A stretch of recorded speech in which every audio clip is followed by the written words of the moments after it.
យ៉ាងកំហុកគឺនៅក្នុងតំបន់ចំការចេក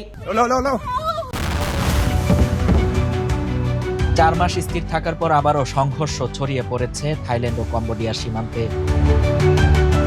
রোববার শুরু হওয়া সংঘাত বিরোধপূর্ণ সীমান্ত অঞ্চল জুড়ে ছড়িয়ে পড়েছে। বিবিসির এক প্রতিবেদনে বলা হয়েছে, সোমবার রাত থেকে থাইল্যান্ডের সুরিন, বুরিরাম, সাকাইও এবং ত্রাত প্রদেশে এবং কম্বোডিয়ার বান্তে মিনচে এবং পুরসাত প্রদেশে সংঘর্ষ ছড়িয়ে পড়ে।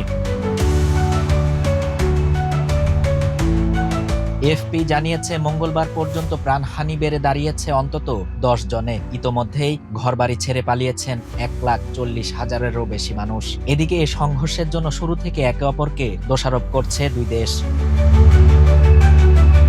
কম্বোডিয়া সরকার জানিয়েছে, তাদের অন্তত 7 জন বেসামরিক নাগরিক নিহত হয়েছেন, আহত হয়েছেন আরও 20 জন।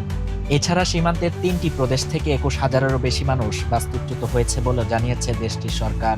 উভয় পক্ষই একে অপরকে বেসামরিক এলাকায় কামান, রকেট সিস্টেম এবং ড্রোন ব্যবহারের অভিযোগ করেছে। প্রথম দুদিন পাল্টা হামলা না চালানোর দাবি করলেও মঙ্গলবার কম্বোডিয়ার সাবেক প্রধানমন্ত্রী ও সেনেট প্রেসিডেন্ট হুন সেন বলেন, থাইল্যান্ডের আক্রমণের জবাবে কম্বোডিয়া সোমবার রাতে এবং মঙ্গলবার সকালে পাল্টা আঘাত হানতে বাধ্য হয়েছে। কম্বোডিয়ার প্রতিরক্ষা মন্ত্রণালয় জানায়, মঙ্গলবার ভোরে থাই সেনারা রেহা ভিয়ার মন্দির সহ বেশ কয়েকটি এলাকায় আবারও আক্রমণ শুরু করে। এক্সট্রিম মশার কয়েল প্ল্যান্ট ফাইবার দিয়ে তৈরি, ডেঙ্গু, চিকুনগুনিয়া বাহি সহ যে কোনো মশার বিরুদ্ধে দেয় এক্সট্রিম সুরক্ষা। অন্যদিকে 3 সেনা সদস্য নিহত হওয়ার খবর জানিয়েছে থাই কর্তৃপক্ষ। ইতোমধ্যে 1,25,000-এর বেশি থাই নাগরিক বাস্তুচ্যুত হয়েছে বলে জানিয়েছে দেশটি। থাই নৌবাহিনীর মুখপাত্র অভিযোগ করেন, ত্রাত প্রদেশের এক বিতর্কিত উপকূলীয় এলাকায় কম্বোডীয় বাহিনীর উপস্থিতি দেখা গেছে। কম্বোডিয়ার ড্রোন ব্যবহার করে থাই বাহিনীকে উস্কে দিচ্ছে। তাদের সরিয়ে দিতে সামরিক অভিযান শুরু হয়েছে বলেও জানান তিনি।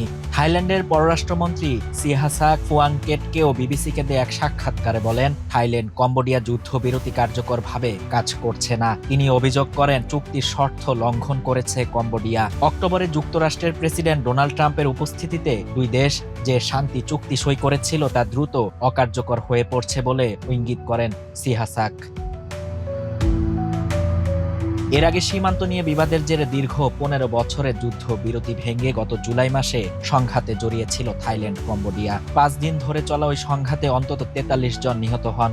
সে সময় মালয়েশিয়ার প্রধানমন্ত্রী আনোয়ার ইব্রাহিমের উদ্যোগে এবং মার্কিন প্রেসিডেন্ট ডোনাল্ড ট্রাম্পের মধ্যস্থতায় যুদ্ধবিরতি চুক্তি সই করে দুই দেশ।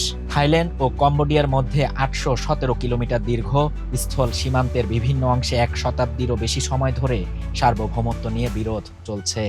দীর্ঘদিনের এই উত্তেজনা মাঝে মাঝেই সহিংসতায় রূপ নেয়। শাহরিয়ার শাফাত, বাংলা নিউজ 24।